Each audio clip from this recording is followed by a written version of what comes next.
En dépit des récentes saisons de sécheresse, la grange de Judith Niamandou dispose de suffisamment de maïs pour subsister jusqu'à la prochaine moisson. Elle a constamment obtenu de hauts rendements depuis qu'elle a opté pour l'agriculture de conservation il y a 9 ans. Avant, je plantais 10 kg de graines, mais je ne pouvais en récolter qu'1,5 tonne. Depuis que je pratique l'agriculture de conservation, j'ai pu obtenir jusqu'à 3 tonnes sur une même parcelle de terre.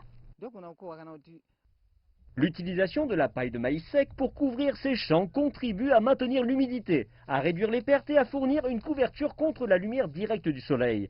La réduction des superficies encourage une culture intensive et de précision. L'augmentation de la production l'a aidé à passer d'une agriculture de subsistance à une agriculture commerciale.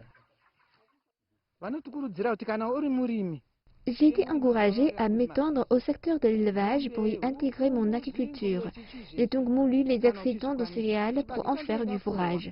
Je gagne davantage en vendant du poulet que seulement avec la vente de maïs. Et même si d'autres ne peuvent faire ce saut, ils peuvent au moins atteindre l'autosuffisance. Le Pfumvudza signifie une nouvelle saison, un nom adapté à une méthode qui donne un nouvel élan aux techniques agricoles traditionnelles tout en changeant les revenus de ceux qui les ont adoptées. Le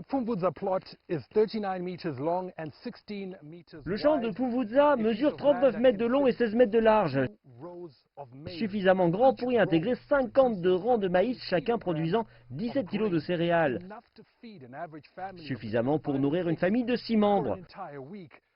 Donc une année entière de provisions peut être obtenue sur 1/6 d'hectare. Cela représente près du double de la moyenne nationale de 450 kg par hectare, ce qui signifie que c'est aussi un moyen pour le Zimbabwe de retrouver sa place de grenier alimentaire. Le secrétaire permanent à l'agriculture parle d'environ 1 800 000 foyers, ce qui représente tous les foyers agricoles du pays. Si nous obtenons que les 1,8 million de foyers s'occupent seulement de leur parcelle de Pfumvudza cette année, alors le Zimbabwe pourra de nouveau exporter. Le Pfumvudza apportera aussi des solutions aux conditions climatiques changeantes qui ont résulté des retards dans les précipitations, mais aussi d'une période de sécheresse prolongée, ce qui a ruiné les récoltes de ces dernières années.